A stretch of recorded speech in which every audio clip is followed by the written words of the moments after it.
Bien-aimés dans le Seigneur, Shalom. Nous sommes dans la joie de nous retrouver ce mardi 4 octobre 2022 pour une nouvelle méditation biblique. Et nous vous saluons au nom de notre Seigneur et Sauveur Jésus-Christ. Nous allons tirer notre méditation du premier livre de Samuel, chapitre 2. Nous lirons le deuxième verset. 1 Samuel 2, 2. Voici ce que déclarent les Écritures. Nul n'est saint comme l'Éternel. Il n'y a point d'autre Dieu que toi. Il n'y a point de rocher comme notre Dieu. Nul autre que l'Éternel. Nul autre que l'Éternel. Tel est le thème de notre méditation de ce mardi 4 octobre 2022. Bien-aimés dans le Seigneur, de tous les temps, l'humanité a toujours eu des problèmes de relation avec son Créateur. Certains hommes ne l'ont jamais connu et ne s'en préoccupent pas. D'autres ont connu un Dieu selon leurs propres entendements, allant jusqu'à lui donner une forme physique. D'autres encore en ont connu plusieurs d'après des manifestations extraordinaires qu'ils ont vécues. Voilà pourquoi il y avait le Dieu de la fécondation, le Dieu de la fécondité, le Dieu de la pluie, le Dieu du feu, etc. Après avoir chassé l'homme du jardin, Dieu s'est graduellement révélé à sa créature jusqu'à ce qu'il se révèle totalement et pleinement en Jésus-Christ, le seul qui a vu le Père, car venant de lui. Jean chapitre 6, verset 46 nous dit « C'est que nul n'a vu le Père sinon celui qui vient de Dieu, celui-là a vu le Père. » Et c'est Jésus-Christ qui parle.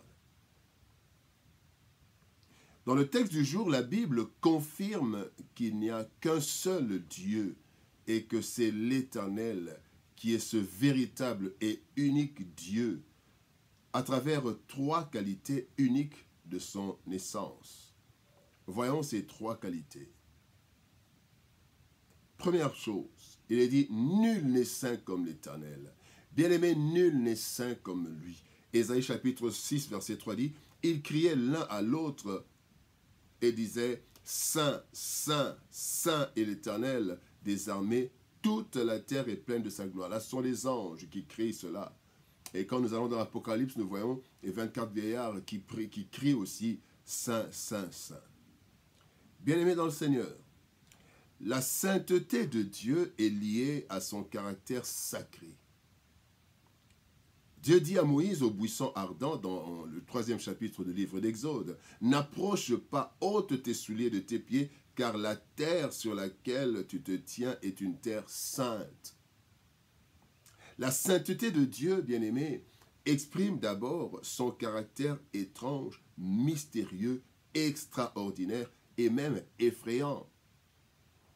Et le lieu où il apparaît, il se manifeste, est à la fois le lieu saint, là c'est quand il le dit à Moïse dans Exode 3, mais aussi le lieu redoutable. Là nous voyons dans Genèse chapitre 27, verset 28 plutôt, verset 17, il est dit, il eut peur et dit que ce lieu est redoutable. C'est ici la maison de Dieu, c'est ici la porte des cieux. Là c'est Jacob qui parle.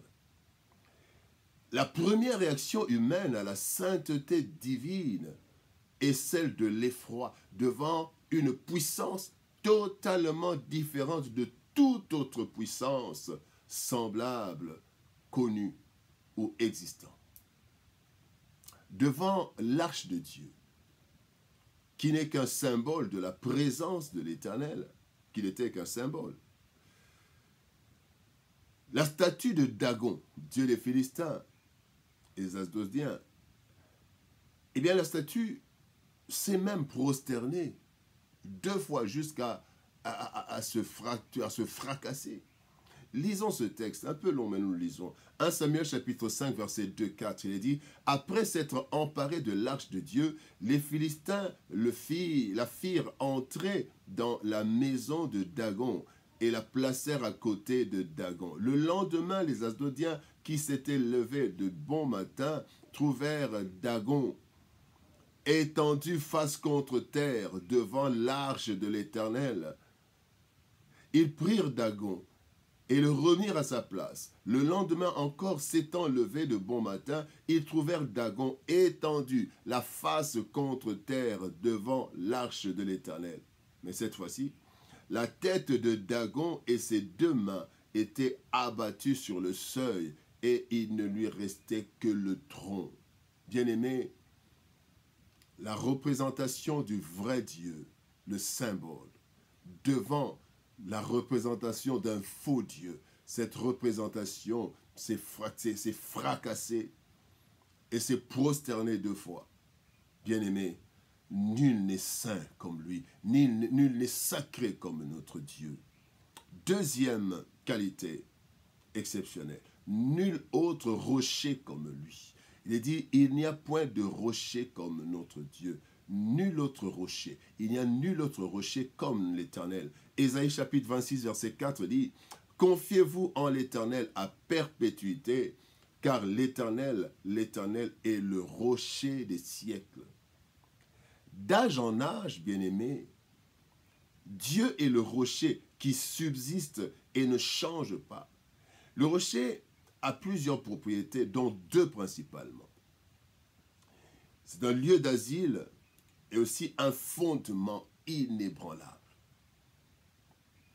Le rocher physique peut connaître certaines érosions, mais le rocher a une grande résistance. Cependant, pour Dieu, il est ce rocher, asile des humains et fondement de l'humanité. Des êtres ont disparu avec le temps. Mais la créature, la créature supérieure de Dieu ne disparaît jamais. L'homme. Il y a des animaux extraordinaires, les mammouths, les dinosaures et tout qui ont disparu, mais l'homme est resté. Il ne disparaîtra jamais parce que le rocher des âges maintient sa créature parfaite, sa créature créée à l'image, à son image. Des générations ont défilé sur la terre, mais Dieu est resté Dieu.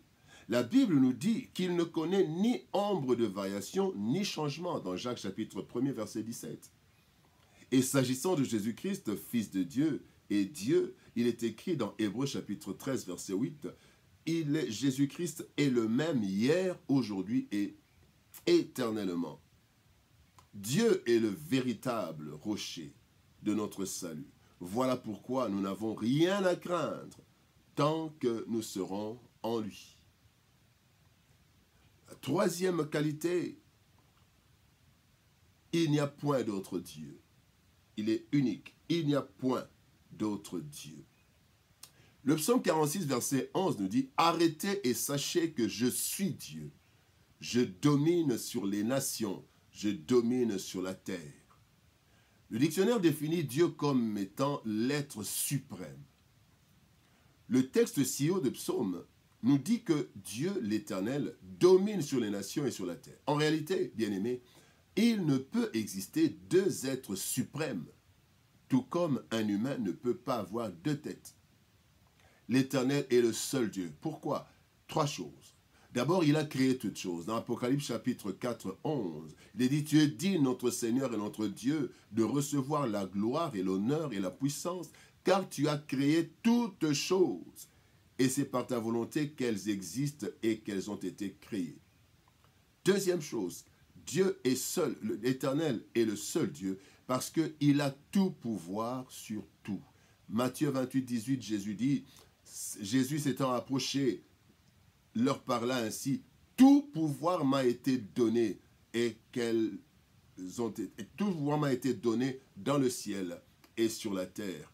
Qui lui a donné? Celui qui a tout pouvoir, c'est Dieu, l'Éternel.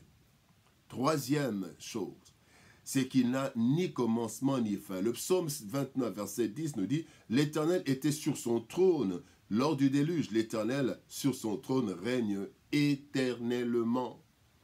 Par ces 3 éléments bien-aimés seulement, nous pouvons comprendre qu'il est impossible d'avoir plus d'un Dieu.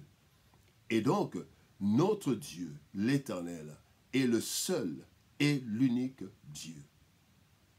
Que Dieu nous bénisse. Shalom, au revoir et à demain.